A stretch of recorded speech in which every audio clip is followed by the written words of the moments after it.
You are listening to High School 510, where sports is the plane, comedy is the pilot, and the sweet Jeeba is our jet fuel. Please sit back and enjoy the ride. I'm also not his friend on Facebook because I got them notifications on to tell you where I'm at, and I don't want him to know when I'm hiding in the closet at his house. Okay. Listen, I definitely have to take the blame for the direction in this conversation because as you're telling me all this crazy shit, I'm like tracing back, and I remembered it all started when I mentioned how you did ASMR on the podcast. Yeah, ASMR. Like, I knew I shouldn't have said that. You opened up Pandora's box. Snowball of all kinds of craziness. Look at my desktop screen. Look at this. Let me hide this video and all this stuff. My desktop screen is Christian. Oh, no. Oh, okay. Thank God. All right. I thought I was going to say, no more, please. Don't worry. Pedro ain't on that tip the same way. Okay. Yep. Pedro got Bible verses and shit like that on his screen. And behind the Bible verses, it says BBW.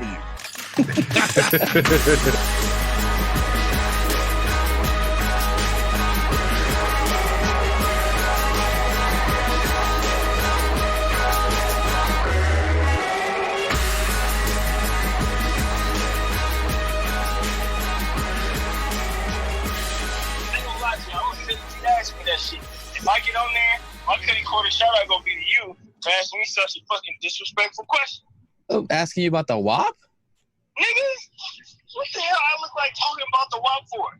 You don't like no wet ass punane? Yeah, I like it, but I'm not talking about no diss lyrics. I can't relate to that shit.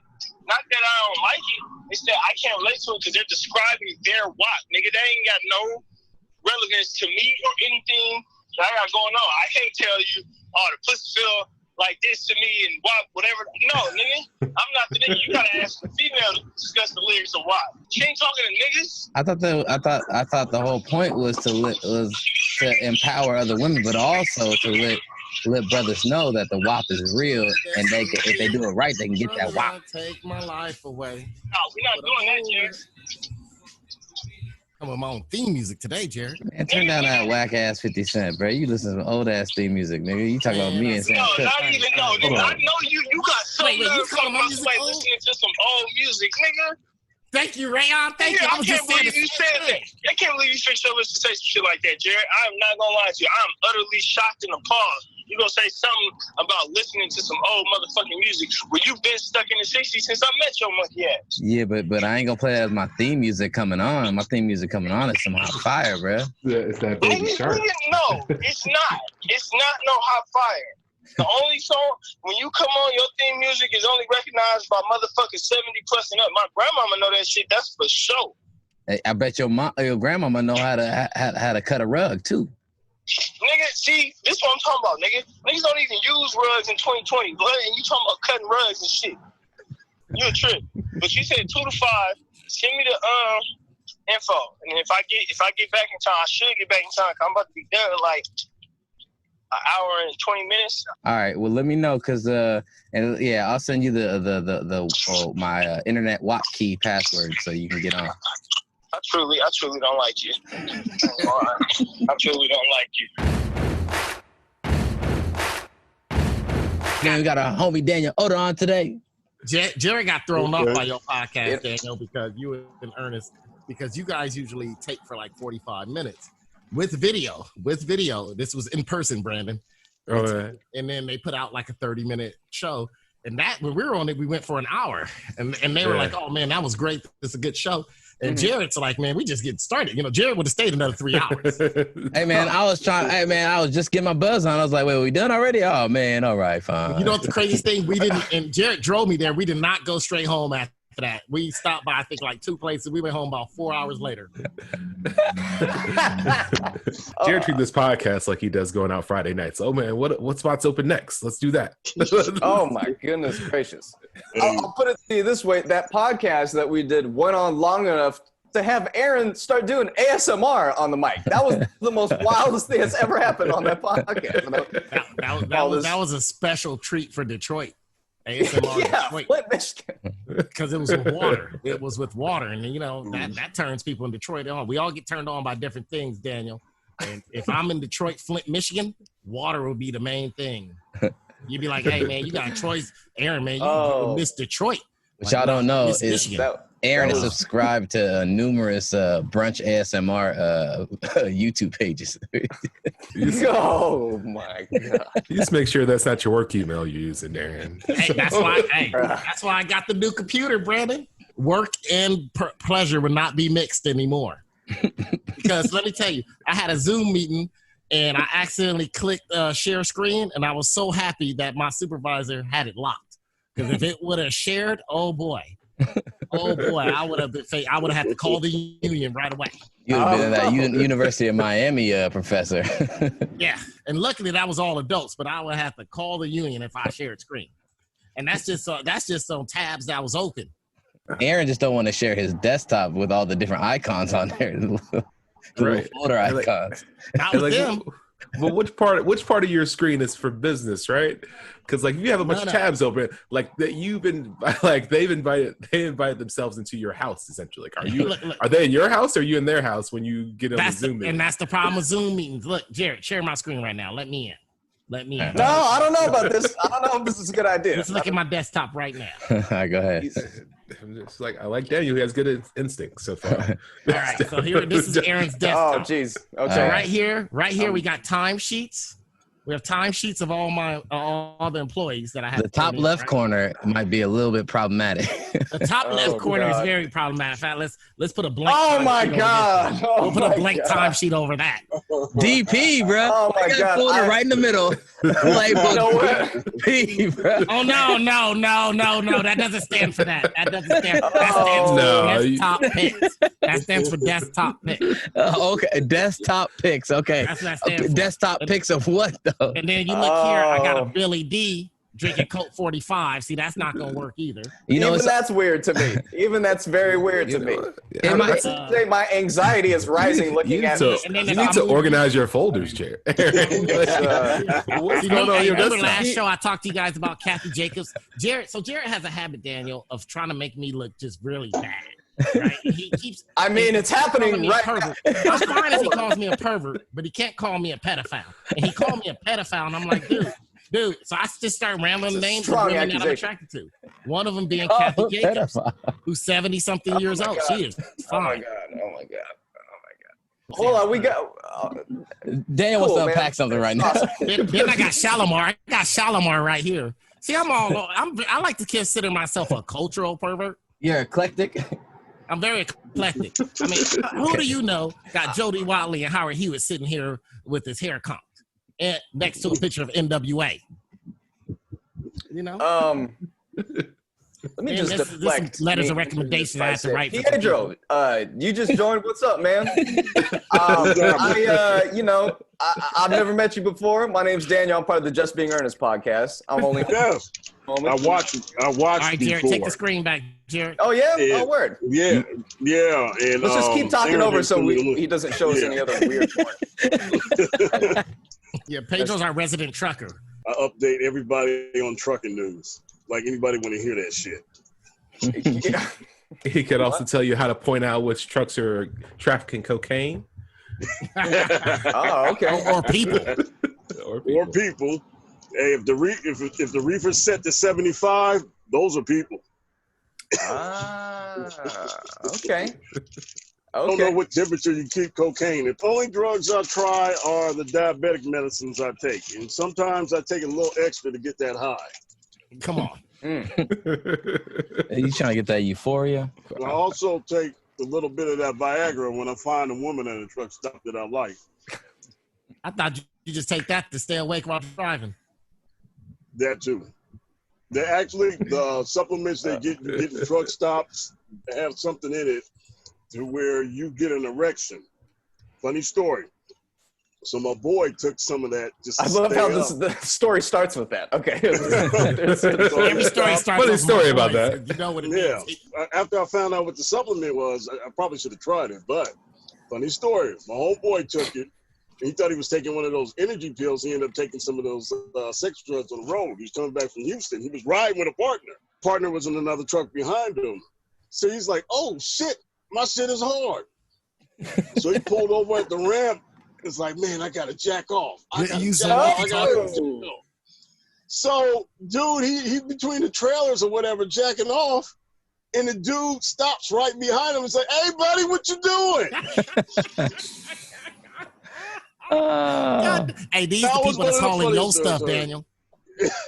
These people keeping America going. True story. That is a true story. Why did he just My drive, God. man? Why he had to stop? Dude, he I one would've of them. used that. He one of them Southern Negroes like you. Always gotta have some sex on their mind. If you had just shared your screen with him, he probably could have just stayed in the truck and just taken care of was himself. right. That was Right. crazy. He's probably looking at tumbleweeds and lizards and shit. Jarrett would tell you that one time that I shared screen when we were doing like Zoom games in the beginning of quarantine. This is a very mild mannered screen compared to that time. Am I right, Jarrett? That one I had mad tabs open, mad videos. I mean, that one was bad. That was a bad day. That was the beginning of quarantine. I didn't know what to do with myself for time. And so I was just basically treating my body like it was an amusement park. Oh God.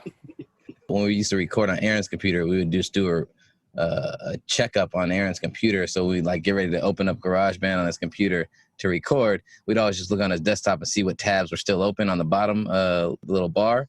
And there would be sometimes half a dozen different things open, and we'd just like, let's see what this is. And click. He's like, oh, but those would really fall under the traditional DP folder too, though. Oh, okay. You know what? Daniel, here's another I've really enjoyed talking with you guys. I gotta get this before you leave. They made me a bet. And so I went on for over 3 months. They checked my phone, they checked my computer, they checked the history. And I left there and I didn't do anything for over 3 months and go to no sites, nothing. I even stayed off Instagram and everything for 3 months. And they have not paid me. Taco, Pablo, Brandon, and Jarrett have not paid me for all I did for over 3 months. Was this a bet, or did they have some kind of intervention with you? Whereas like we kind of need to bar you from the internet, or like what? It was a bet. I got strong willpower, so if I want to stop it, I'll just stop it. I can stop cold turkey, anything. And so they didn't believe I could do it, so we made a bet. I won the bet. It was an intervention disguised as a bet, just to see. That's a horrible intervention, because you know what the prize was, Daniel? You know what the prize was? They ordering me in a video, one of those types of videos, from a select website. So that was the winning bet. So that's a shit intervention. That's like if I had an alcohol problem, they'd be like, man, we had an intervention, so we want to disguise it. So we bet him he could not drink for 6 months. And then guess what he got as a gift? We took him to Napa and said, all you could drink. Oh my God. Y'all shouldn't have took that bet. Hey, Aaron is good at going cold turkey. You know he's not even my friend on Facebook. Nope. Cold turkey.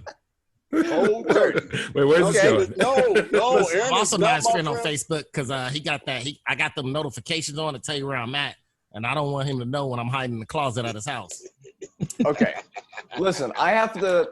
I definitely have to take the blame for the direction in this conversation because as you're telling me all this crazy shit, I'm like tracing back, and I remembered it all started when I mentioned how you did on the podcast. And I was ASMR. Like I knew I shouldn't have said that because now it's just like you opened up Pandora's box. snowball of all kinds of craziness. Look at my desktop screen. Look at this. Let me hide this video and all this stuff. It's been hilarious. My desktop screen is Christian. Oh no! Oh, okay. Thank God. All right. I thought I was gonna say no more, please. Don't worry, Pedro ain't on that tip the same way. He hangs out with people that are like that. Okay. Yeah, Pedro got Bible verses and shit like that on his screen. And behind the Bible verses, it says BBW. You know what? Okay. It's Bible verses and low carb recipes. This has been ridiculous and hilarious. Much as dustbin. I don't know. This is. I'm gonna go, guys. It's gonna be a drop right there, Daniel. It's been hilarious. I don't. All right, we'll see you in Earnest real soon, hopefully. Sorry you couldn't stay. We'll I just gotta go. He is the show. So we understand. We'd love to have you both on, man. Gonna love it. Yeah, next time, Pedro will take y'all through a Bible verse so we can purify this podcast. Yeah. And maybe we'll get through the intro.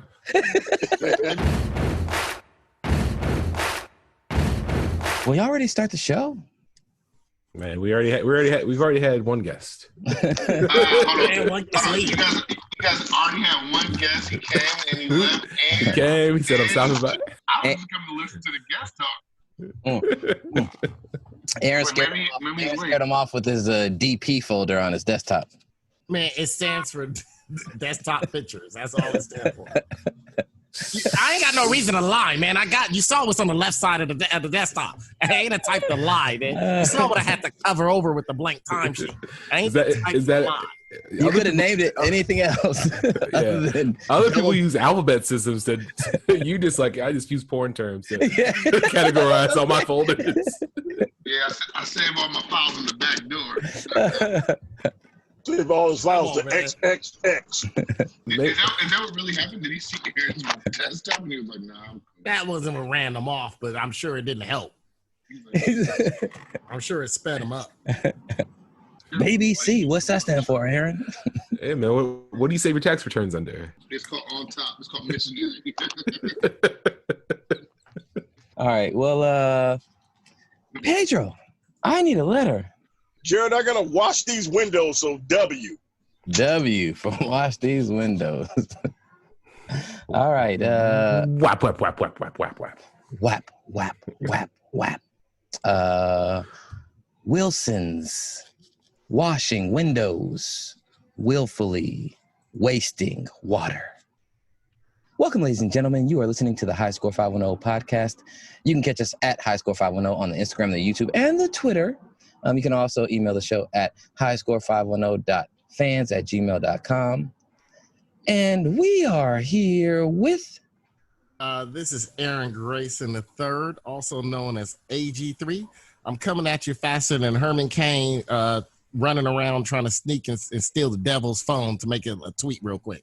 Running around hell, I should say. He's on the same island with Tupac, man. He ain't dead. I'm not gay, but Mo was a very sexy man. We used to call him Mo Bitches. I once saw Mo in his underwear, and it changed my life.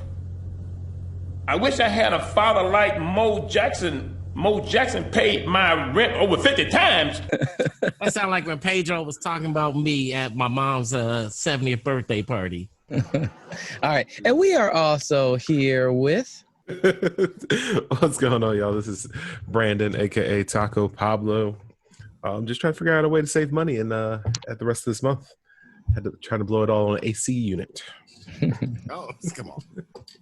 Did they do the thing with the fire hoses? What do you think, chump? Damn. What's eating you? A goddamn German Shepherd. That's what's eating me. Where was you? I had to go back to the apartment because I forgot my raincoat.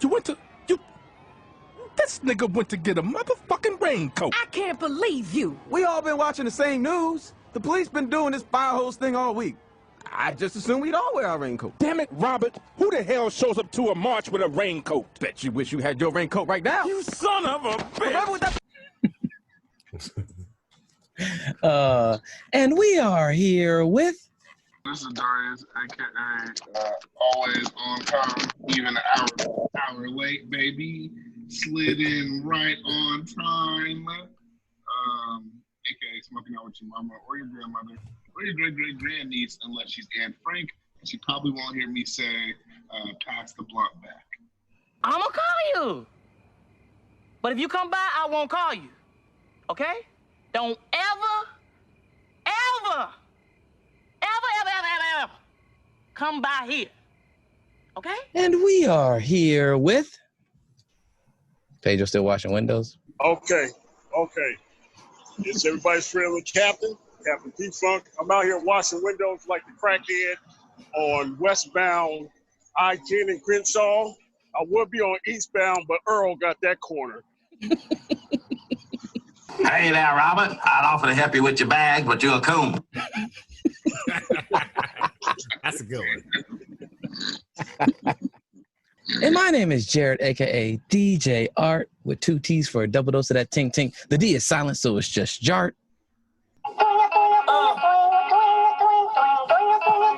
It's chaos.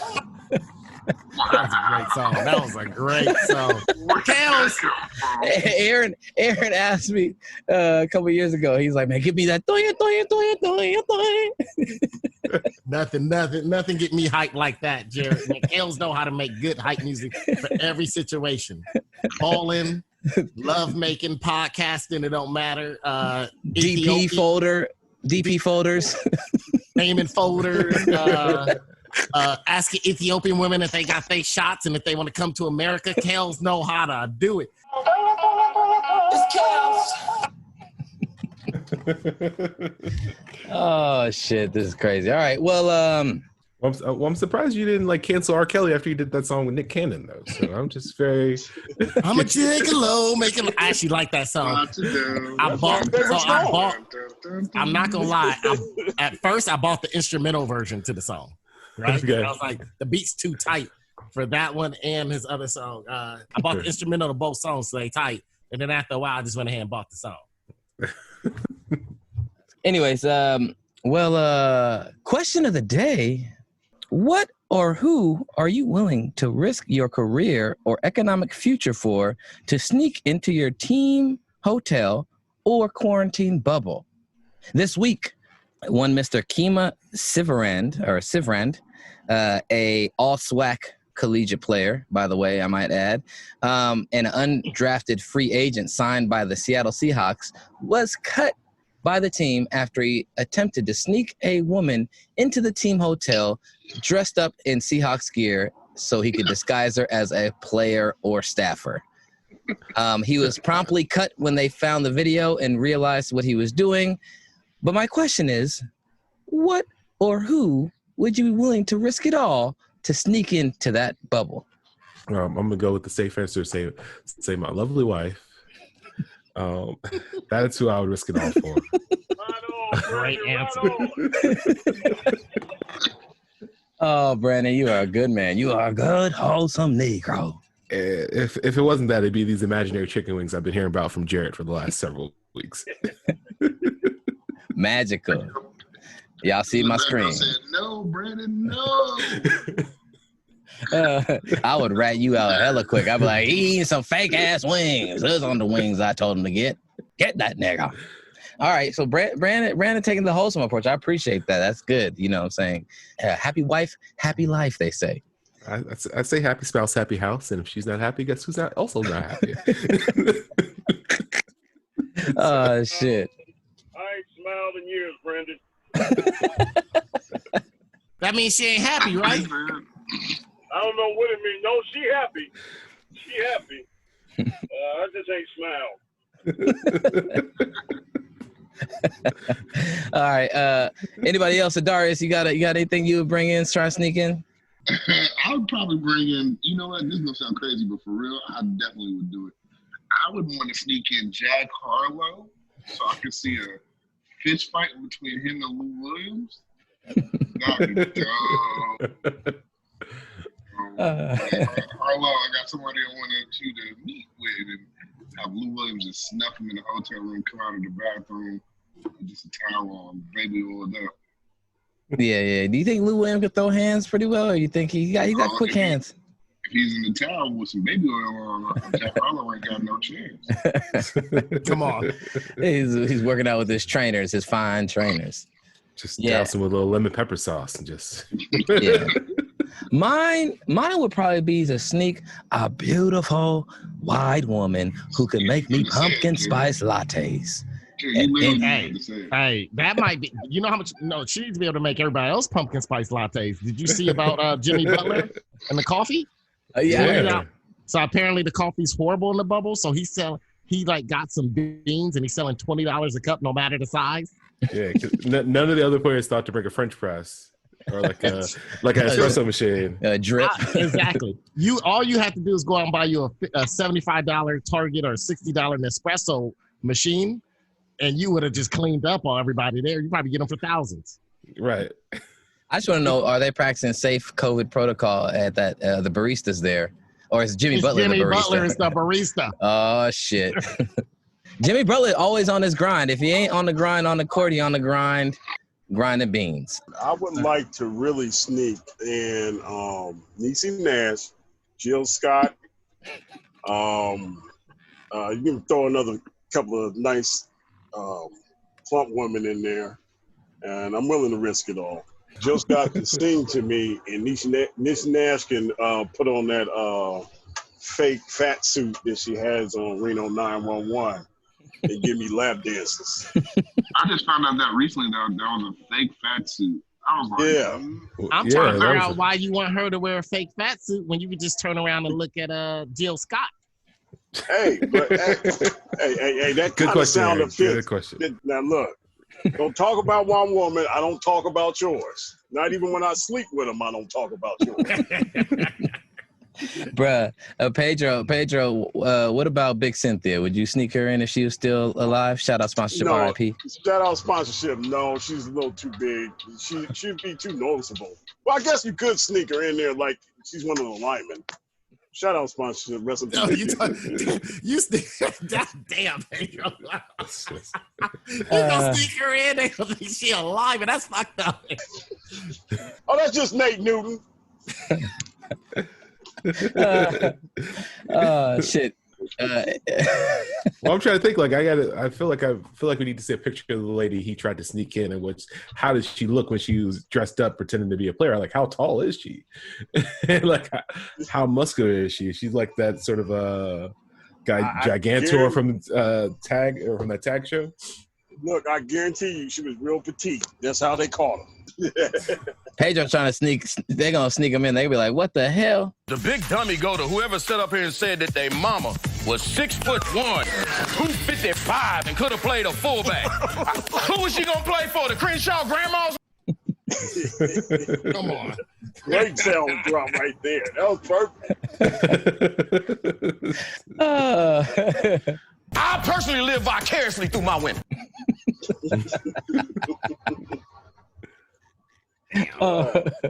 I think I'd like to recant my comment.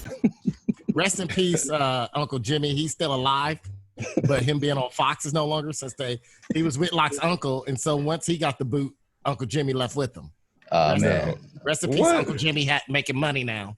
Uncle Jimmy probably down there on Crenshaw now selling old little small individual sizes peach cobblers that his wife made in front of Taco Bell. There are two ends of the spectrum of the coon spectrum. Uncle Jimmy versus Whitlock. Uncle Jimmy could probably get a job working at Jim Dandy's. Can I ask you a quick question? Did the guest really just leave? He really did. He really did. He's like, he said he came on. He said, I got a little bit of time. We'll come back another time with the other co-hosts. And then we got into some weird conversations. And he's like, man, I got to go. We didn't get into we got into what's our normal conversation, right? It was a normal conversation for us, but not normal for him. And then he just bounced. He was going to leave anyway. He was only coming just to say hi. And actually, Aaron really ruined it when he said this to him. Do any of y'all know what a BBC is? He said, I don't know. You don't want to know.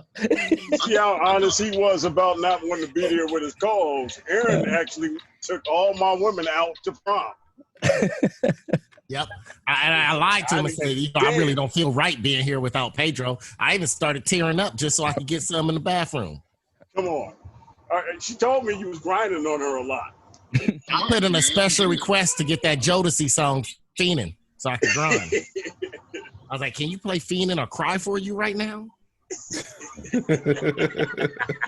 Let's get back to Aaron. Aaron, who or what are you willing to risk career or economic future to sneak into your bubble? Well, the crazy thing is, Jared, two things. One, you answered the question of what at first, and I told you, remember, how fast did it take me to text back? I already got an answer, and it's a who, not a what. Yeah. I mean, as soon as I read it, I had an answer. I already had my answer. And my answer came to me faster than Brandon Sanders' wife. Now you can give me a magic moment later in life because I never heard it pronounced, but I'm gonna go with her. Her name is Dejaism, DAJINISM on Instagram. Oh, you talking about Deja, that BBW stripper in Atlanta? Definitely not talk about this. This person is a Korean American woman that live in New York. She's gorgeous. She's fine. She's thick for Pedro. He'd like to hear that. Gorgeous woman. But also, you know, I follow her on Instagram. I like what she says and her posting, things like that. You know, she's one of those people that you could tell she's real deep and soulful. And sneaking her in would be no problem with me because we could talk all day. You could tell she's deep and soulful. I could tell that through Instagram. That's right. You know why? Because, okay, put it like this. Nobody is perfect, right? You know, the characters you create in NBA 2K or Madden, you can't give them all 99 and perfect attributes, right? Whenever you add to an attribute, it takes away from other places. She has the right attributes. What's her handle? In various places. You know what, Brandon? I'm going to text you a picture. I'm going to text you all a picture right now. Here's the thing. I don't know if you notice this, Brandon, but I don't send picture of women no more to you. Come on, because you're married. I appreciate that. I don't send it to nobody that's with Darius don't get no picture of women. Pedro don't even get picture of women. No, and he's sleazy. She has the right attributes to really just, you know, to really make her a great person as well. And that's to go with her beauty and the things she say, the poetry she puts up, the book she's reading, she puts on there. She seems like a person that would give a brother like me, you know, who look like a huskier version of Tiger Woods a chance, right? Aaron, we gotta watch out for Aaron because that's the same kind of thing. Aaron's over here, you know what I'm saying, as he's talking about her, wiping his face and dabbing his sweat because he's getting hot and bothered with like he in because it's fucking humid as shit out here. Feeling like we in goddamn middle Louisiana during Katrina, but it's 89 degrees. You'd never know me to walk around with a towel. We know Pedro because Pedro looked like a big big Barry White motherfucker, so he used to walk around with the towel wiping himself, but not me. But that was my answer. I'll sneak her in. I'll risk losing my NFL job sneaking her in. And look, we might only sneak you in to play baccarat or backgammon or something, right? I can say this real quick. I have a correction for that last segment. I am gonna take the low road, Brandon. Sorry, man. I'm bringing Aaron. You sneaking Aaron into the bubble. Sneaking me in. Sneaking Aaron into the bubble, man. Hey, Aaron gonna show up, be like, Nigga, here now. Exactly. That's not gonna be like, hey, you snuck in the right person, Darius. I'm about to sneak in 3 more people. Exactly. I'm gonna sneak you in, and you can be Harriet Tubman. I got this. You're right. I'll be Harriet Tubman to the NFL. You know, I might try to get a job and undercut some of these NFL players. Like, hey, man, I'm the Harriet Tubman to this bitch. Who you need? Just name them. I already know their Instagram account. I'll get them in. You know, I'm dressed like her, wearing that hat. Man, this nigga he is connected. You know, 100,000, 50,000, 5,000 followers, 2,000 followers. I'll be like, Aaron, get in there. I'll be like, I don't hang out with him. I work with him, and that's it. I tried to introduce him to a few nice people. He made a fool of himself. I don't mess with him, baby. That's not me. That's what Brandon be saying. Happy spouse, happy house.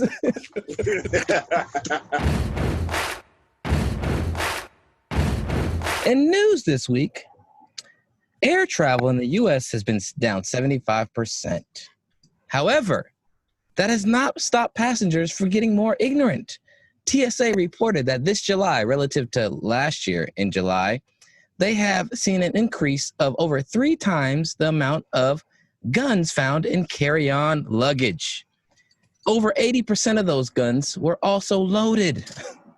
Oh my God. What do you guys think about that? You know what it is? It's the problem now is that because no one's flying, the price has gotten cheap. So now all your ignorant people can travel.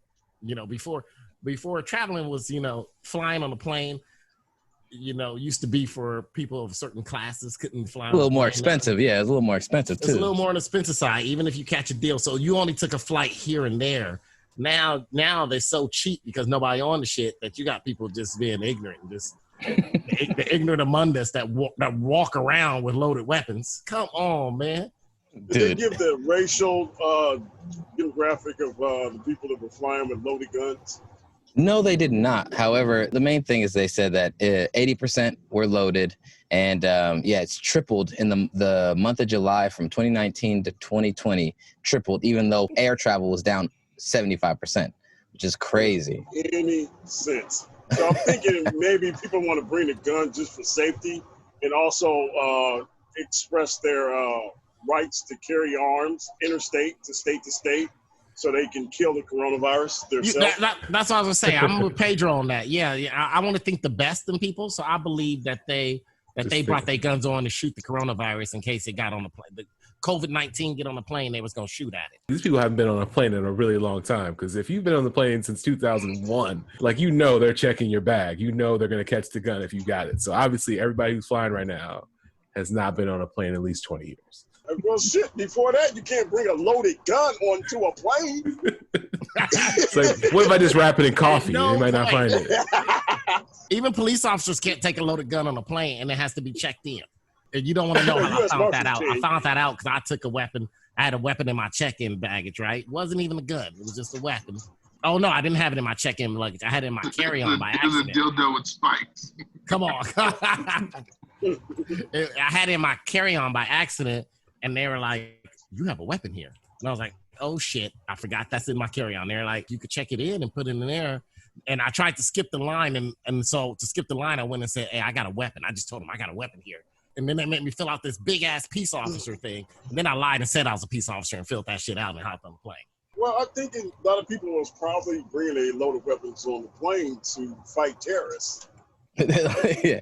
It's like, man, there's a higher percentage per capita of terrorists on these flights now. I got to be an air marshal. Everyone's an air marshal now. Maybe they saw Soul Plane. We're taking 3. In other news, Trump, our president, is defunding the USPS, the United States Postal Service, and is refusing to give billions of dollars in stimulus money so that it can facilitate our November 3rd presidential election. He claims that it is an attack on the integrity of the voting process, as fraud will be rampant throughout a mail-in ballot voting system. So what do you guys think about that? He's trying to hold on to that presidency, dude. He's a wild dude, man. I mean, I personally think that you can just go and stop by an apartment building anywhere near you and drop off in the outgoing section. So I think there's ways around this shit. But the fact that like mailboxes have been disappearing every night, even here in Oregon, it's kind of wild, bro. Like this is a place where half of the votes that come out of here are for him, and so. I don't know what he's doing, man. Like when someone's this reckless,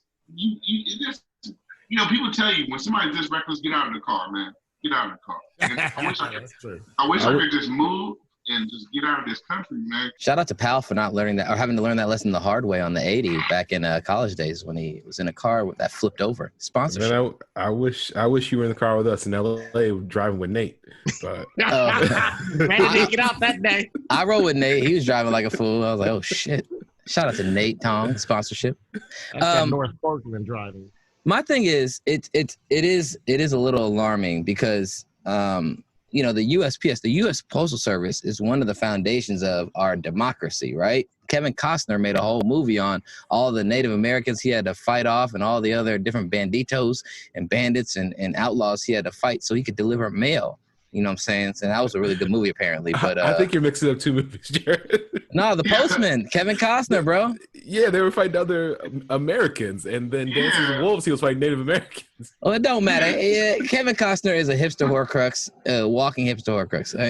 Walking hipster horcrux. Man, all his movies is about some old, you know what I'm saying, nostalgic establishment of American pastime type shit. So, but anyways, it was important. That's actually only just another movie.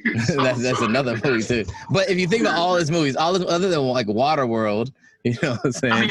I mean, you're right, Jay. If you put all of the movies together, yes, you are right. You are absolutely right. He's high on the hipster horcrux meter for sure. But again, if you put all of the movies together, put them all together. Hey, man, I'll take Kevin Costner's career in a years, and let me tell you, like him, I got a field of dreams in mind too. Except mine ain't got shit to do with baseball. Shit. Well, so I think this is interesting. We usually don't talk about the president because we all kind of know what our view is on what's going on in the Oval Office, and it's a lot to get into, but it's also a lot of the same kind of like crazy, silly shit week to week. That is not worth us necessarily just getting hyped up on, which I know a lot of people do. I'm out here in Utah where there ain't no post office. What you guys do, just drop your ballot off at the election post. That's what I was going to say. Yeah. And that's actually what I'm doing right now. I'm contracted for the post office. I haven't seen any dismantling of any machines at our facilities in Phoenix. They're removing them, bro. They're gone out here in Portland, Beaverton. Yeah, that's been a problem throughout the United States because it's part of they claim it's part of defunding, but a lot of post office box. But yeah, Pedro, 100%. Just drop. I done that last year. I just filled out my ballot at home, and then you just take it to the polling place and drop. You can drop off at any polling place. I think he knows the reason why it's not just Portland. It's all over. He knows look, all his followers didn't wear masks during protocol, right? Even though they didn't, they're fighting right now. The votes that he's looking to suppress are the people who are the mask wearing, the quarantining that didn't listen to him to begin with, right? And so he knows that. He knows they're probably not going to go to a polling place. They don't want to be in the area, so I'm going to try to suppress their vote through mailing. It looks like it's another form of voter suppression. I think that being able to mail in your ballots, the postal service is a federal institution. It's one of our founding institutions in the United States of America. So for him to call it out and say that it's an opportunity for fraud and this, that, and the other, I'm like, well, if it's that ripe with fraud and other forms of illegal activity, then why don't we really review the Postal Service for all the other things that are being mailed to people that are scamming people, if that's the case? It's a pretty standardized service that is one of the backbones of our democracy, or so-called democracy. So I think it's really important that these states that are choosing to go for it, especially in this pandemic, it's important that we give people as many options and opportunities to be able to cast their vote. And for him to do this, it's in my eyes, it's very transparent as to why he's doing it. Is that, like Aaron said, he's trying to suppress the voters who he knows are going to be way more apprehensive about going in, or are more disenfranchised and are going to be turned off for voting in general if they know that they can't, cast their ballot through mail. But he honestly needs these votes, though. I would hear that argument, Jared, and last year I would have been like, oh yeah, Jared and Aaron, you're 130% right. But he actually needs anything he can get. He can't fuck around and alienate even a tenth of the population, even a 16th of the population. He can't be alienating. His people are going to go in. They're going to go in and vote at the polling place. That's not. Yeah. They're not wearing masks now. They don't want to stop their life they're living now. I don't know, man. I really don't. I don't know if that's true, man. I can't confirm or deny. I mean, there's the people out here are saying that they fuck with Trump. Here's the trick to that. UPS, FedEx, all of them are big donors to the Republican Party. UPS tried to buy, I think this was in 2001, tried to buy the post office.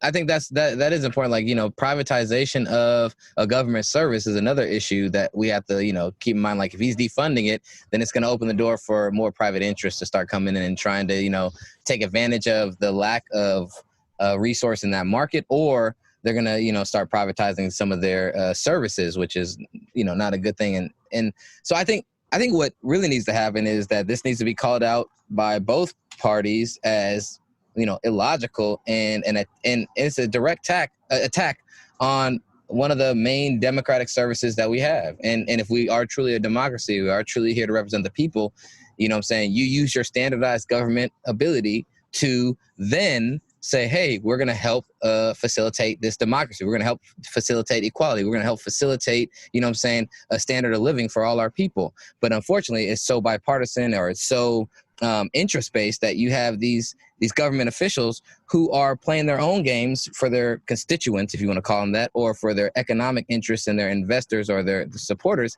that is not actually representative of, the majority of people. And that's a big problem. And if these government officials, Republicans, who are saying certain things are an attack on American freedoms and this, that, and the other, this is an attack on American freedom. This is an attack on American people. You know what I'm saying? You need to be able to call this out. And otherwise, you're telling me that you're complicit and you're okay with him doing this because you're not here to represent the people. You're here to represent your interest groups. No, you got to look at it. You got to look at it completely different. Like, he's creating outrage to use as a bargaining chip in this coronavirus relief package, right?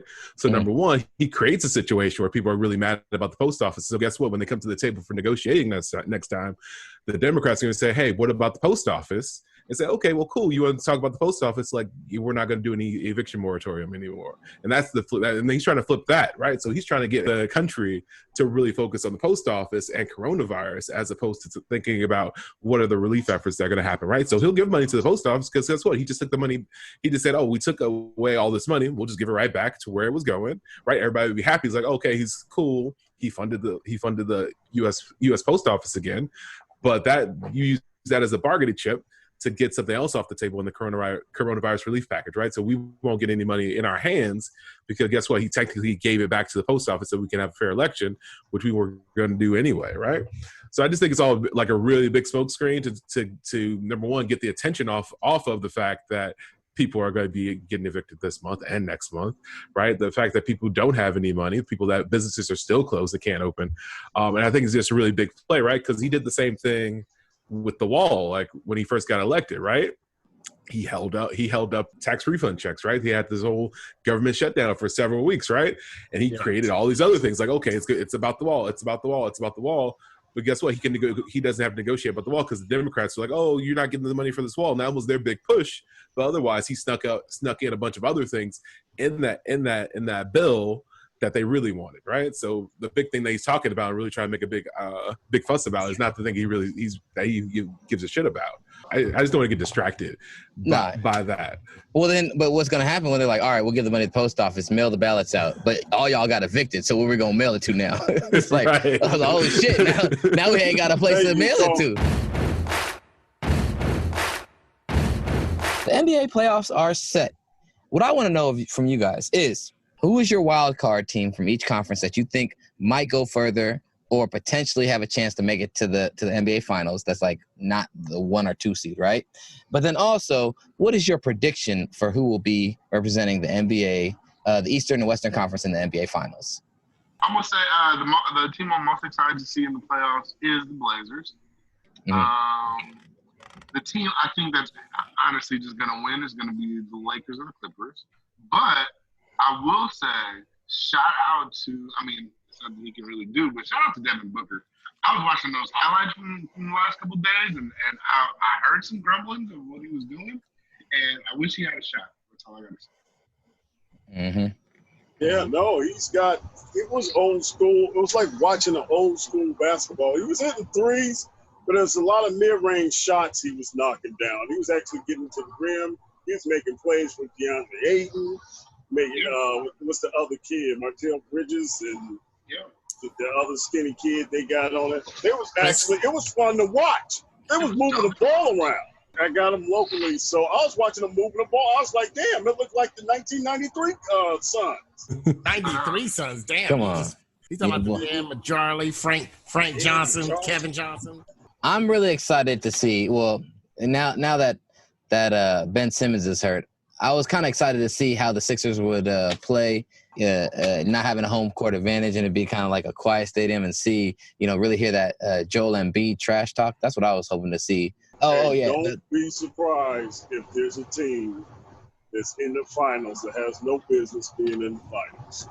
Yeah. Just because of the home crowd, and I'm talking basically, it can be Toronto, it can be Denver. You just don't know. Yeah. It's not going to be Denver because they never lost their home court advantage. Yeah. I'm going to go with the Darius on the Trailblazers because they got back Nurkic after he broke his leg last year in the playoffs, and he had missed most of the season. Whiteside is doing some crazy shit. Yeah, they got Whiteside, they got Nurkic. Well, Whiteside coming off the bench. They got Zach Collins now. My thing is you got Whiteside, you got Nurkic. They have size to potentially combat some of the size that maybe like the Lakers will throw at them. However, they don't have the wing play. They still got Dame Lillard, and if he goes crazy, as a shooter, maybe he can really create something for him. But the Blazers, they're 8 seed. they're probably going to get scraped by the Lakers. But just the story of them making it and them getting Nurkic back, it makes it a little more intriguing with this playoff scenario of going against the Lakers because they have more size to hopefully try and crowd the lane for LeBron. LeBron lost a couple of his shooters. He still doesn't have great shooters on the perimeter. So it's going to be, I could see it being a situation where it's going to be a way closer series than it should be because of that LeBron factor when he played against like the Mavericks in the finals, when he didn't have the wing shooters that he needed. And all he kept doing was attacking the rim, and they had size in the middle who was just crowding the middle and making it hard for him. And that series ended up, switching on a dime, and they ended up losing that series. So, yeah, I think this could be a way more interesting series than it's gonna be an exciting series. That series, I think everyone knows it's gonna be exciting. I say that goes 7. Yeah, I say that 7. First round goes 7. I think 7 because, like Jared said, like Darius said, they got all those big men, and like when we talked about in the previous contract, the Lakers don't have 2 of their glue players. I think Lakers got advantage in big guys, man. That's why I said 7. Because it's going to take a minute to figure them out because it's a new team they're playing. They mopped them in the regular season. There's a new team they're playing, so they got to adjust to them. So once they adjust, there's no better player than LeBron. So once they adjust, they'll find a way to beat them. But I say, like Aaron, 6, I can see that, but I say 7. I think 6. 7, making it 7 games is hard. But I can see it going 7. If it went 7, I wouldn't be surprised. And I was gonna ask, are you worried about the Lakers shooting though? Because they have not been shooting the ball very well. They're not a great outside shooting team, and then once Avery Bradley's gone, you see how inconsistent it is. It's more or less like waiting for someone. Hopefully, someone could get hot, right? Kenny Green is their best perimeter shooter right now, and he's the problem is they need someone to get hot, right? Yeah. Like that, not for the whole series. Each game it could be a different person. Like J.R. Smith. Maybe it's Danny Green this game. Hopefully, what's your favorite boy from Miami with the Easter gummies, Jared? Deion Waiters. Deion Waiters don't know how to handle his high. Hopefully he get hot one game. J.R. Smith one game. Kyle Kuzma another game.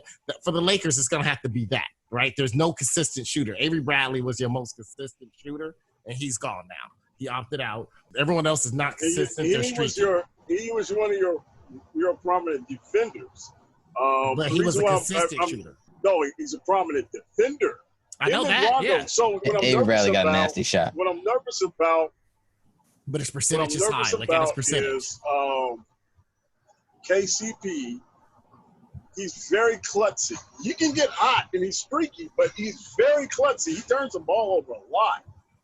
So that's the one thing that I'm worried about in that series. Avery Bradley was a consistent shooter. He wasn't a guy that came out and hit 4 threes a game. But a consistent, look at his percentage. He was consistent. He was a consistent. Yeah, he's a defensive player, but that main reason the Lakers wanted him because he's a consistent outside shooter. Nah, he's a defensive player. They didn't want him for shooting. Pull up Avery Bradley stats, please, Brandon. That nigga was not a good shooter. Pull up Avery Bradley stats. Otherwise, please. Boston would have kept his ass for his shooting. No, yeah, when he started off in Boston, he wasn't a good shooter. He developed into a good shooter. Man, he's PJ Tucker. He's PJ Tucker, bro. He is a consistent good shooter. Nah, PJ Tucker. He's PJ Tucker trying to shoot the corner threes. He has a high 3-point average. Yeah, he's probably better than PJ Tucker in the shooting average, but he's basically PJ Tucker. He's a different iteration. On the East Coast of things, you got Indiana, and you also have Toronto. Toronto's tough defensively, and they got 36% long defenders. That's good. That is a well above average 3-point. Yeah, but he only shoots like 3 a game. I know, which is fine. Like I said, it was not a lot.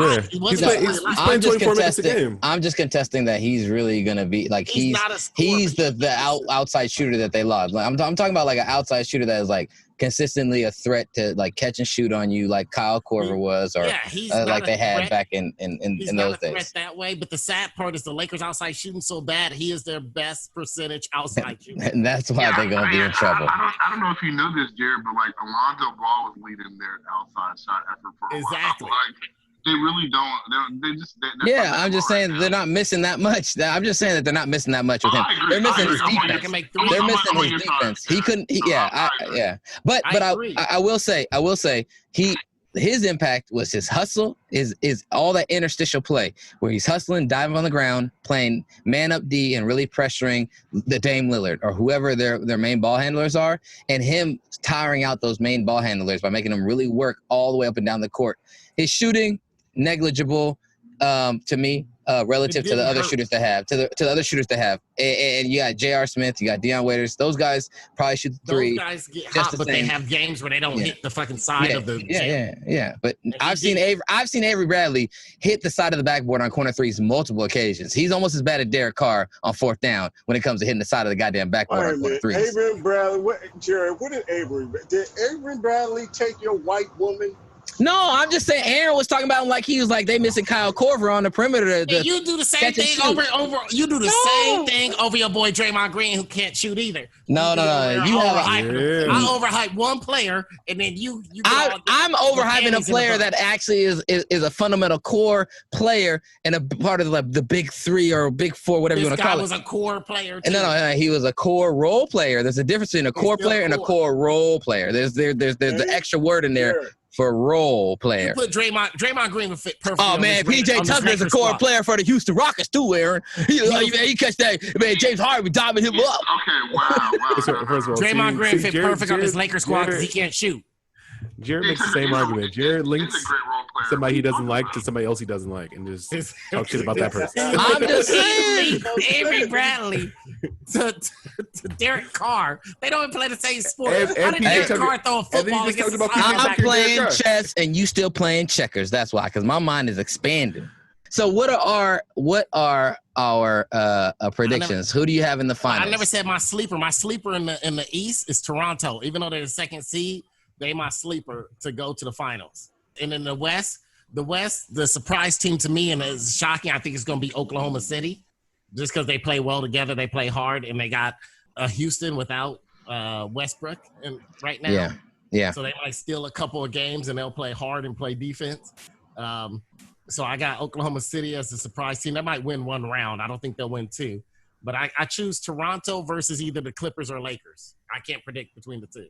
I hope it's the Lakers, but it could be the Clippers easily. All right, let's get to it. So anybody finals predictions? Let's just do it now. Who are the two teams you're choosing that are going to represent the East and West in the finals?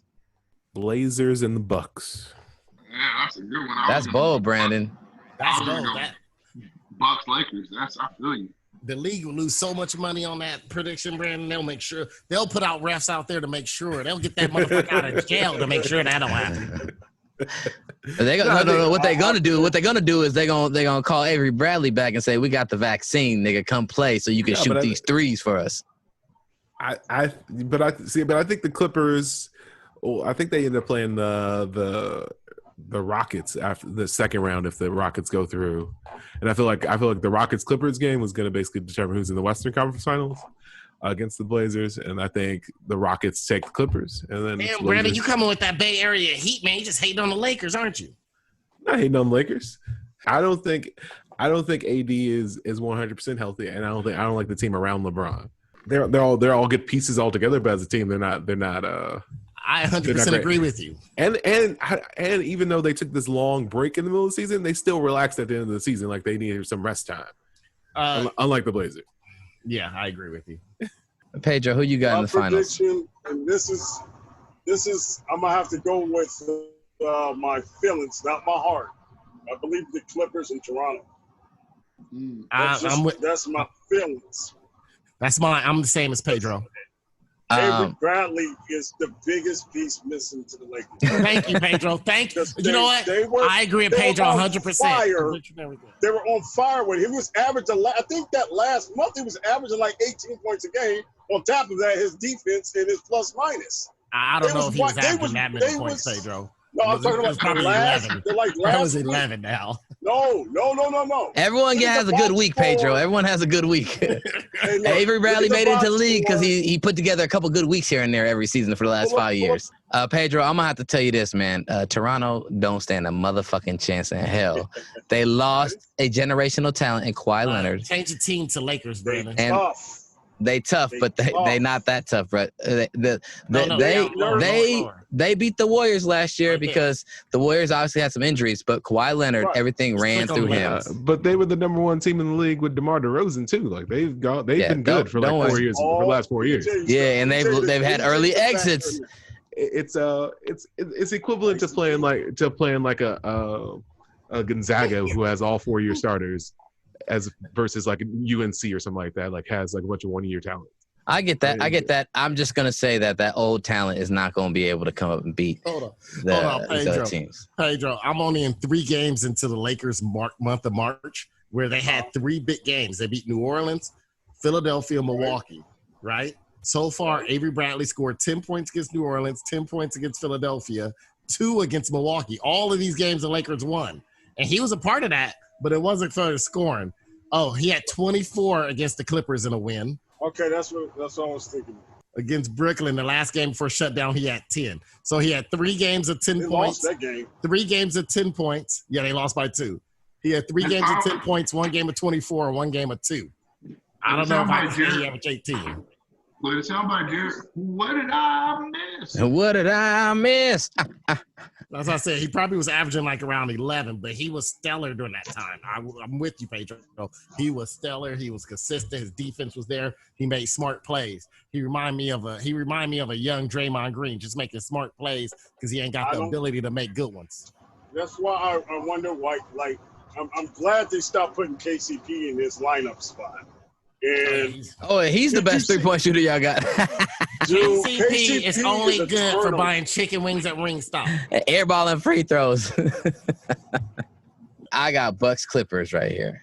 Cause y'all niggas take this conversation all over the place when I'm trying to mildly care. Arguing Draymond Green being good. No. Yeah, man. No. Nobody brought up Draymond Green except for you, nigga. You brought up start arguing that PJ Tucker. You start arguing that KCP play like Eli Manning.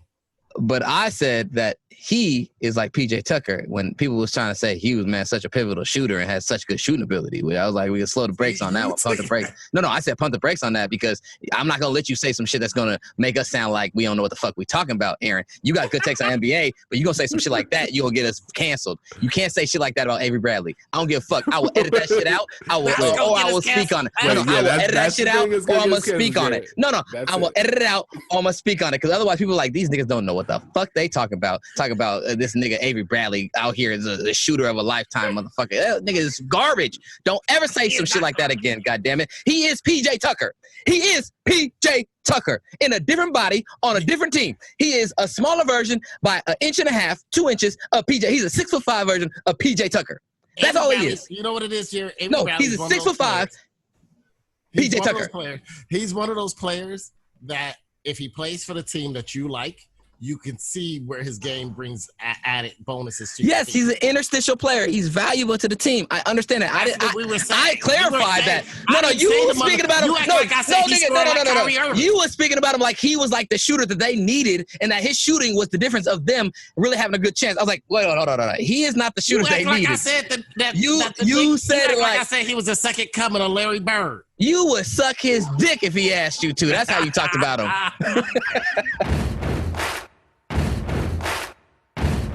Last night was UFC 252, and it was the culmination of the Stipe Miocic, Daniel Cormier trilogy. The fight ended in a decision with Stipe Miocic winning a unanimous decision to close out their trilogy fight and take 2 out of 3 in their fight series. Did you guys see the fight, and what was one thing that really just caught your eye about either the card or that fight? Was that a pun? Catch your eye? That's true. That's true. I'm sort of just this. I would just start this by saying I'm sorry we got the Miocic Cormier trilogy and not the Nate Diaz McGregor trilogy. Like I don't see why they're so against that trilogy or the Khabib trilogy. Exactly. And somehow we got this. And somehow we got this fight. I will say that particular fight. Yeah, I definitely think if you can't see out of one eye, you're definitely going to be at a disadvantage. And I'm not sure, like, because it happens in a fight. It happens. Yeah, it was kind of sad because you knew like he wasn't 100% because I think DC probably is the better fighter overall. Hopefully that's not his last fight in an empty arena. somebody he's better than. I'm gonna say this, and no disrespect to DC. I know he tore his cornea during that fight because he got that poke in the eye. But you know what? My problem was this, Brandon. So when I first went on a Zoom call to watch with Jarrett, I had my shirt off because I was hot as fuck in this house. You know how when you first turn on Zoom, it shows you, the camera like aimed at you, and with the light from the screen, my shirt off. I was like, oh shit, no, I gotta put on a shirt. I can't be on this thing with no shirt on.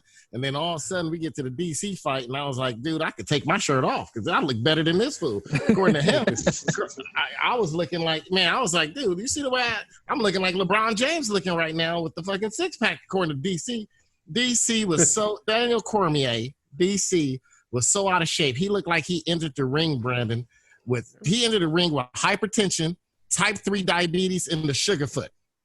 So I know people want to say blame it on the eye. He was more out of shape than he normally looked, man. He might be the first fighter. He would have been, if he would have won that match, he would have been the first fighter to win a match after getting one of his toes cut off in between rounds. He would have gave new meaning to the cut man that's in the corner. It's hard to cut that weight late in your 30s, man. Like he's 41. The back of his neck looked like a kid's table at the Coney Island hot dog eating contest. That's what I was thinking. Your boy Daniel Cormier came in so out of fucking shape, man. I'm like, he normally was never a good workout warrior. But I was so shocked by how out of shape. I told this to Brandon. Remember Brandon Darius? I said, can DC take a punch, or is he just too fucking lazy and tired to move? Right? Like, I got to take punches because I ain't moving my head. That take energy. Like, that motherfucker looked like he just, his training was whatever was, how many pounds he could get on his fork before he lifted the pancakes to his fucking mouth.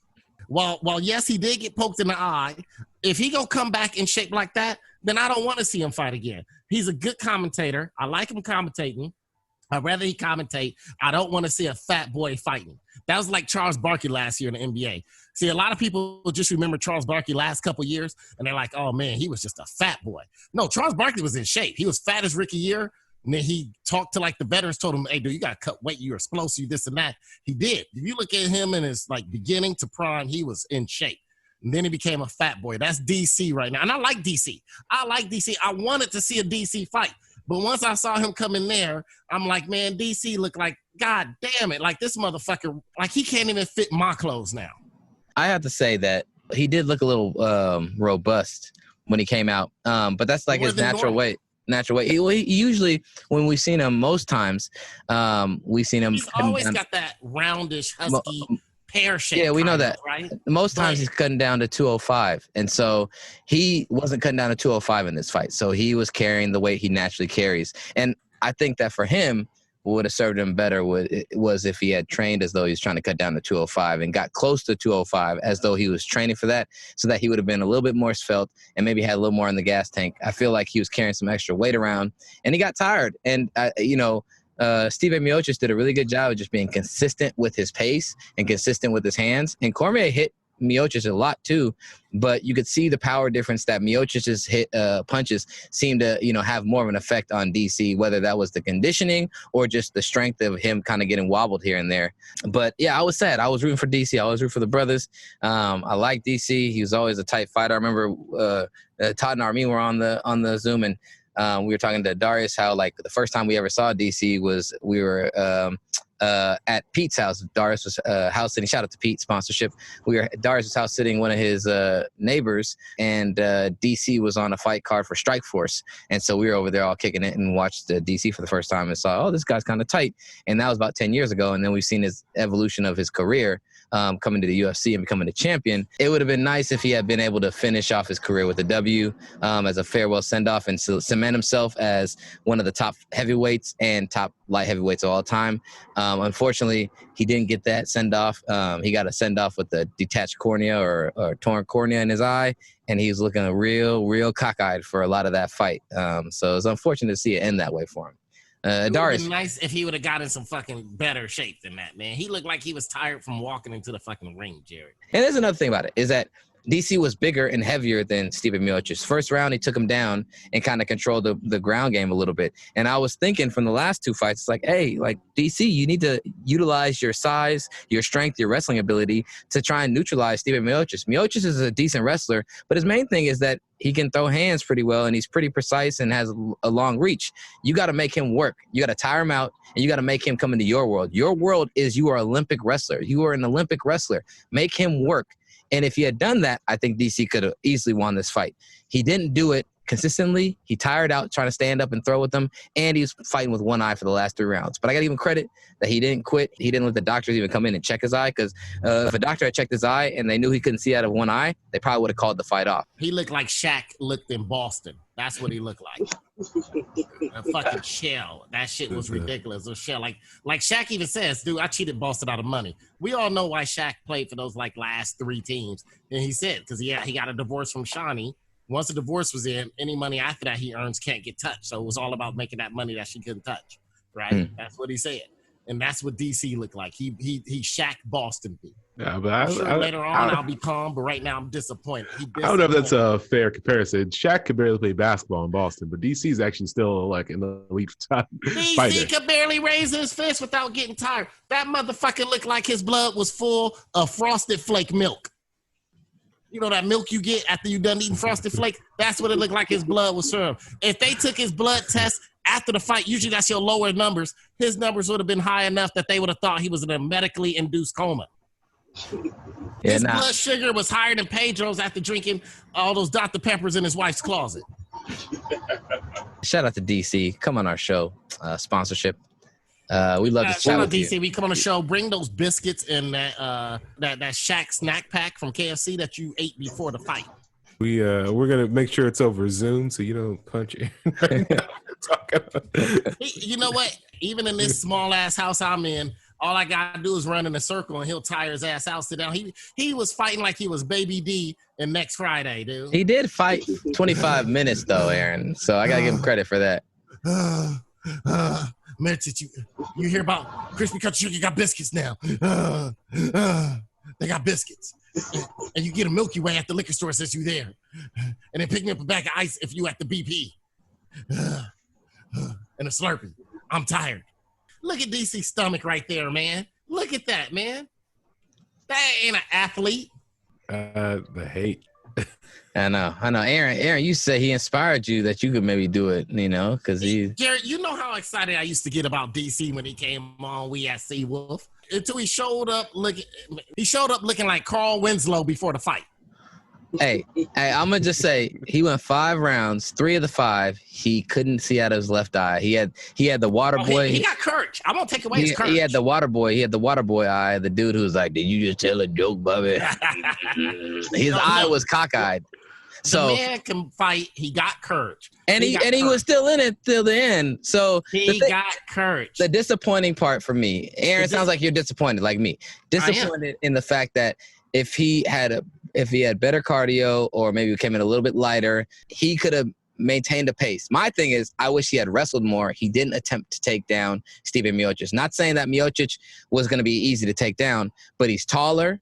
He weighed less than you. You have a chance to make it your world, put the fight in your world. He didn't put it in his world because he, like a lot of UFC fighters who come from whatever their background is, especially if it's not a striking-based background, a lot of them end up going away from that grappling background. And so they end up trying to just become strikers, and they'll go to their wrestling as a defense here and there or every once in a while.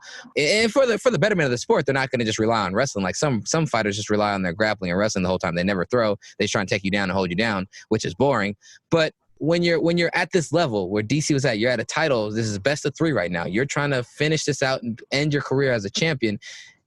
I wanted him to say, "Hey man, I'm gonna take it where I know I can win this fight as much as I can, and I'm gonna try and make sure I maintain the position to win this fight." And he didn't. Daniel Cormier looks like Maurice Jones-Drew. Yeah, but like this, Pedro, he inspired me to ask Jared and them list the athletes who are good in their sports but out of shape while being good, right? Or Warren Sapp. Remember? Warren Sapp, Kirby Puckett. Kirby Puckett. I want to add one. Pablo Sandoval. Oh, the entire 90. The entire 92-93 Philadelphia Phillies lineup. Oh my God! Oh yes. John Crook, John Crook, Darren Dalton. Darren Dalton. There was a bunch of fat dudes just out there playing. That was a beer league team. Dykstra was not in shape. Even Lenny Dykstra. John Crook looked like he was the fucking plumber for the team. Oh my God! Look at that John team Crook was right fat. there, that whole team was fat. Cutty Corner Shoutouts. Cutty Corner Shoutouts. Cutty Corner Shoutouts is the segment we end the show with every week. It is a segment where you get a chance to complain, rant, or shout out something that is positive if you want to bring light to it. It is derived from some Cutty weed we got from a dealer named Cutty in New York who happened to be Darius's homie when he was living there. Cutty Corner Shoutouts. Cutty Corner Shoutouts. It's time. We're burning now. God, if you let it in, hell. So cold and bleeding now, now, now. I'm in with it, man. Gonna let you down. He had sex with my mama. We're broken people now. I just said I need a Becky Pietro, do you have a Cutty Corner shout out? Yes, I do. First of all, Cutty Corner shout out going on to this McDonald's here in Moab. Now paying $14 to $15 an hour. I come out here and be balling. Shit. So, second Cutty Corner shout out goes to I did one on campers. I'm gonna have to do one on Subaru drivers. You motherfuckers don't get out my motherfucking way while I'm trying to get this mail to the post office so you can get your ballots in. The hell's wrong with all y'all? Don't even ride them damn bikes on the back of them shits. Driving, they purposely come out here and drive 10 miles into the speed limit and get in everybody's way and cause problems going up the hills, going through these small canyons because they're out here sightseeing. If you don't get that small boxer motor motherfucking car out my damn way while I'm trying to get back home, that bull. Get your happy ass off this freeway. Why don't you ride the bike on the back of the mother Subaru? That's my Cutty Corner shout out. Pedro, you are speaking directly to Darius Bell. He's sitting in a Subaru right now, Pedro. He's looking at a Subaru. His Subaru steering wheel. He showed the Subaru steering wheel. Shit. Darius, you got bikes on that motherfucker though? You got 2 bikes on there? One scooter and 1 bicycle. Oh, damn it, Darius! Get out my way! Aaron, do you have a Cutty Corner shout out? Yeah, my Cutty Corner shout out this week goes out to really, it's like a group of people, but really one particular person and the group of people involved, and they're connected. And I know you're not going to be surprised, but my Cutty Corner shout out goes out to Mia Khalifa, right? And I know you're not surprised with calling her out, but so she went ahead after the explosion in Beirut and posted, and she auctioned off her glasses that she wore during her sex scenes. That she's famous for, always wearing those glasses. She auctioned them off on eBay to raise money, she said, for Lebanon. And the tag says, you guys don't understand, this is going out to white TikTok and everybody.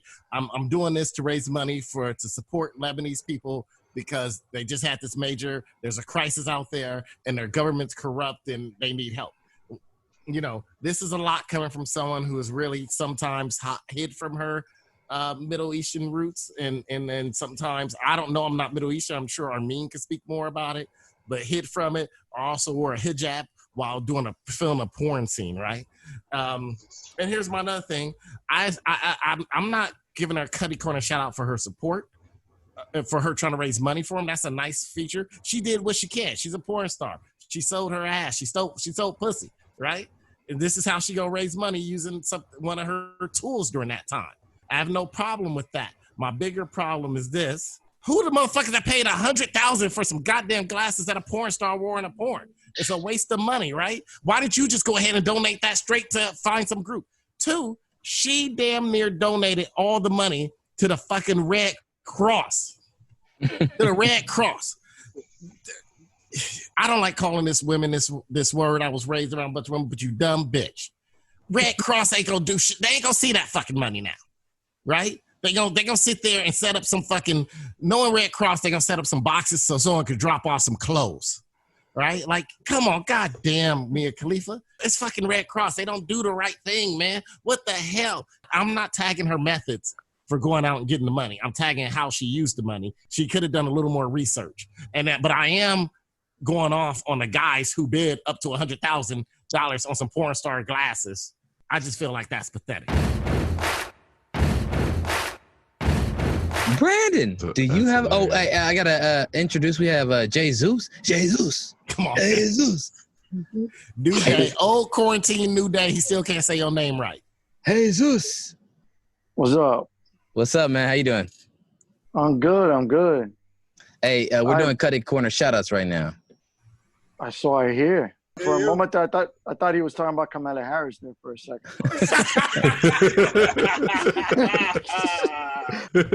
I hear some new shit every day. Mm-hmm. But Brandon, do you have a Cutty Corner shout out? What's up, man? So I'm gonna start this off by saying I've been doing a lot of meditating the last few weeks. It's a lot of old stories have come to the forefront of my mind, and so my Cutty Corner shout out goes out to anyone who has invited me over for dinner for a one-dish meal. That puts a lot of pressure on that dish to be good. And it goes back to way back. I was in high school, right? So we used to do these Madden tournaments, right? But it was before online, so we all had this big chart, and we could go to different people's houses every week to play in Madden. And so I go over to my friend Jonathan. I will not say his last name. He's like, "Man, you hungry?" It's like 10 a.m. I was like, "Yeah, man." So what you got? It's a mixed oatmeal. All right, bet. Now, if you just think about how you make oatmeal, you probably boil some water, you put the oatmeal in, you let it cook up real quick. Boom, I got oatmeal. This fool put maybe about 2 cups oatmeal and maybe about a half a cup of water in the microwave. Oh, boy. And now I have a Southern family. So if you go to somebody's house and they offer you food, they put it in your plate, you're going to eat it. So, like, I'm sitting there choking down this dry oatmeal for like 30 minutes. And I realized I have been scarred by that ever since then. So anytime somebody invites me over to their house, I'm like, well, what are they cooking? Like, unless I know the person, I know how they cook. If they cook well, I'm all good. But if somebody I don't know, I'm for sure not coming to your house. If you're saying, oh, I'm going to cook dinner for everybody, it's like, no, I can't make it. I don't care who it is. So I'm just saying, anybody who's inviting people over for dinner, brunch, just have options. So, like, if you can't cook, like, I'm gonna find one thing and I'm gonna just load up on that, right? So just because, hey, we're all having soup, like, that just puts a lot of pressure on that soup to be good, or me just being real polite and choking shit down for an hour. So did you have one of these dinners recently, Brandon? Well, no, I realized. So we have like our little pod here in coronavirus time, right? Like, we have our people that we hang with. They hang with us. They don't hang out with anybody else, right? We're a part of this sort of the same group, right? Y'all got kids, huh? Exactly. That's what we lead with. Y'all have a kid. Your kids talk. We don't have to talk to our own kid. That's basically what the pod. That's what it consists of the pod. And so, like, people are like, oh yeah, let's have dinner together. And I'm like, okay, hopefully we're ordering out. And like, I really stress the importance of just having options, right? Because you have a salad, you got a main dish, you got a side dish. Like, I'll figure out something in there that I could eat. But yeah, just don't give me one dish and be like, oh, this is dinner. Like, just don't do that.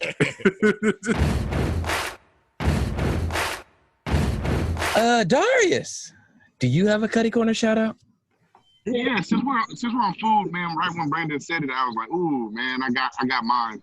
Because it happened right at the top. Actually, it happened right after the last episode last week. I was tired of chicken wings because I was like trying to prove a point to Jared. So I was buying chicken wings everywhere I go. I was like, man, I need to stop. And I pulled into a spot that had burgers. It was called the Little Big Burger. Sorry. Anyway, they were closed.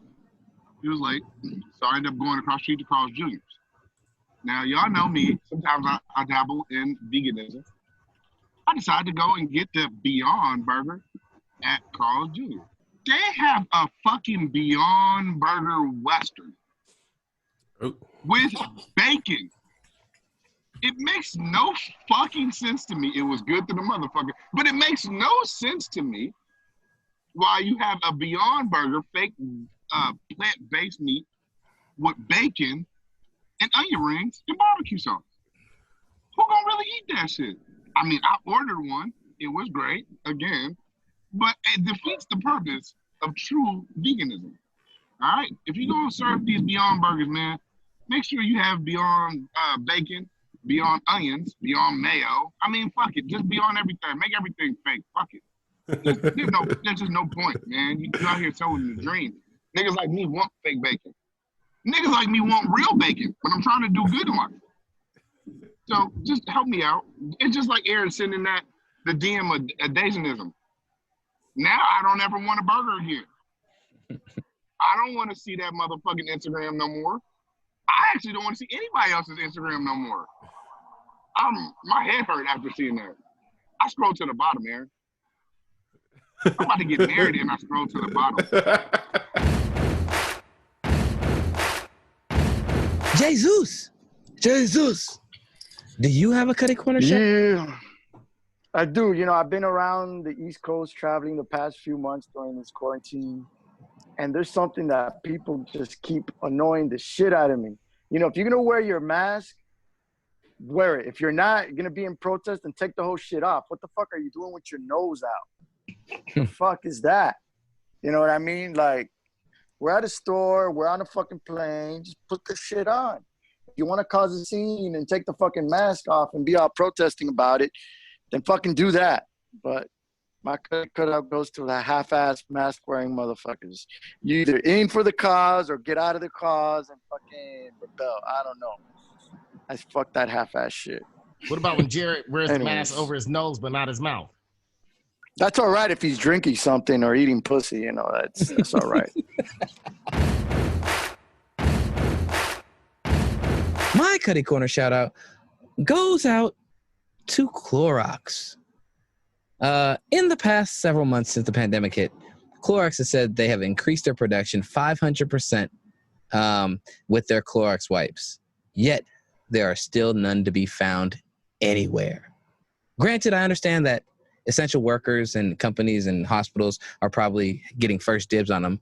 The fact that they've increased their production 5-fold, yet we can't find them anywhere means, number one, Clorox is lying out their ass, or number two, that people are hoarding. Or number three, Clorox is lying because they cannot produce 5-fold, yet instead they are the motherfuckers who actually created the pandemic so that they could then start selling out their Clorox wipes. Their numbers were a little low before the pandemic started. Then it's like, oh man, we need to make sure we increase our revenue. Right now, the board meeting, they're like, man, we're dipping too much. We need to find a way to get our sales up and our stocks up. So what do? They go to a lab with all that Clorox and they manufacture a strain of coronavirus that only they wipes can kill. And then when the pandemic hit and spread, they're like, oh man, we selling out. Now they skyrocketing through the roof with their shareholders and they making all this money. So in the end, I think Clorox for sure created this pandemic just so they could boost their prices. And if anything, I gotta say, fuck you, Clorox. Where my wipes at? Did you come up with this theory yourself, Jared? How like the white man was to keep us? Hey, yo, I gotta go. Aaron, I'm gonna text you more about my mission. Text me more, man. B+, man, you got me feeling good, man. You know what, man? Man, as soon as this Corona over, I'm having a picnic, taking your kids out, do whatever I got to do. All right. Well, hey man, hey, let me know, man. Too, I'm trying to give my son a little super prom too, nigga. So if I need to I'm gonna have you figured out, man. You gonna be looking real Gucci. Hey, well, that is our show, my friends. Any final words you guys like to say to our fans out there? Yeah, I got one. Watch Lovecraft on HBO tonight. Don't do like everybody else and be a follower and wait to see if it's good or to hear from people else. Lovecraft Country, starting the Sumley girl and some other black people, but it looked real good. HBO show. HBO tonight. Either watch it on Max, watch it on HBO. Lovecraft Country, baby. Heads up, that's Jesse Smollett's sister. She's acting so she can pay for his court fees. She came out of retirement. Journey Smollett. She was also in Birds of Prey. She looked good in it, but that movie was awful. Wait, so how do you say the last name? Because you I don't know. Is it Smollett? I don't know how to pronounce the name. I know she looked good though, Brandon. Two different dads with the same last name. How do you say the name? Someone explain it to me. How you say the name? No idea. Because you know I know it's crazy. She was Journey Smollett, and then Jesse was Jesse Smollett. Yeah, it didn't make sense. It didn't make sense. That's a good observation, here, Brandon. Shout out to the fans. We really need a real sponsorship. So I know we say it all the time, sponsorship. But hey, fans, if you're working anywhere at a condom dispensary, if you're working at a needle cleaning facility, if you are working at the Best Western in the basement, it don't matter. Ask your boss. Hey, you want to sponsor a podcast? Because we need a real sponsorship. I'm tired of Jarrett soundbites. We want real ones. We should pay to get real good soundbites. I think we need a sponsorship plan. Like in this, we get a sponsorship, but you got to tell Jarrett to cut the show recording time. Hold on. Fuck all you poo butt motherfuckers for even trying to talk shit right now. Number one, Adarius, you work for one of the biggest corporations in the world. You see all these high yellow fellas, all these super coons who got power and money you have all these meetings with, and I ain't once seen you post a High Score 510 on your Instagram page to shout us out or even ask for any kind of sponsorship. So don't put that on me when you. Thank you. No.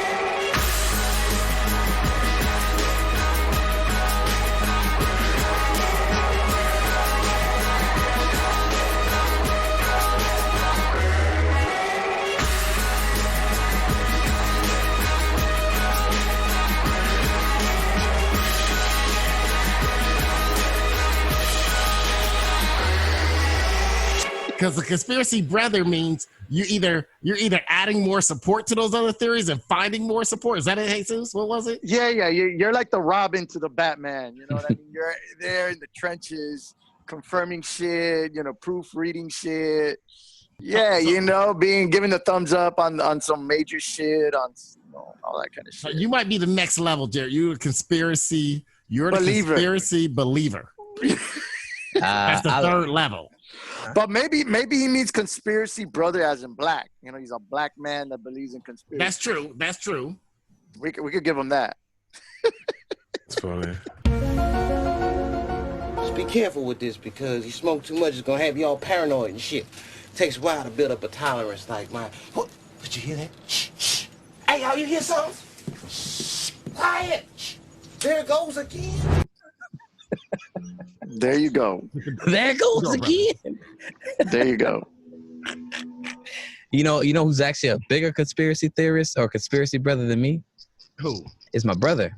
He is a conspiracy theorist to the fullest. He's the one who got me to give away my DNA to 23andMe because he was afraid to give his own away. He disguised it as a holiday gift. He's like, hey brother, I just thought it would be cool that we find out our DNA. Aren't you doing it?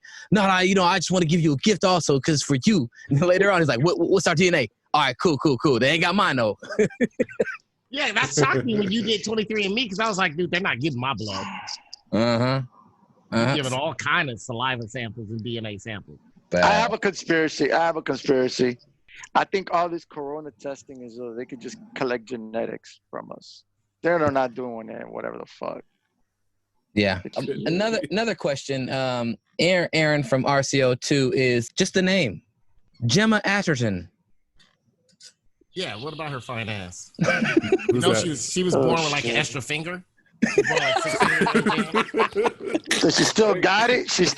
No, they removed it when she was born. There you go. That's never horrible. fails. When she was born, they didn't even give her that up.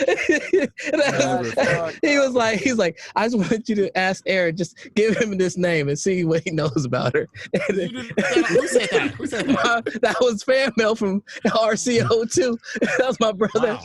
He said, just ask him about her and see what he knows. I'm not even paying attention. I'm sending out links to work right now. Did y'all know when she was a baby? He's pulling out that she had a little finger. And they removed it when she was a child. Damn, man. How'd you know that is shit? Amazing. Man, Aaron, you like a savant. I do what I do. Aaron will pull the darkest shit from you. Oh my God. I do. Hey, I got a set of skills, man. That's all I can say. Amazing.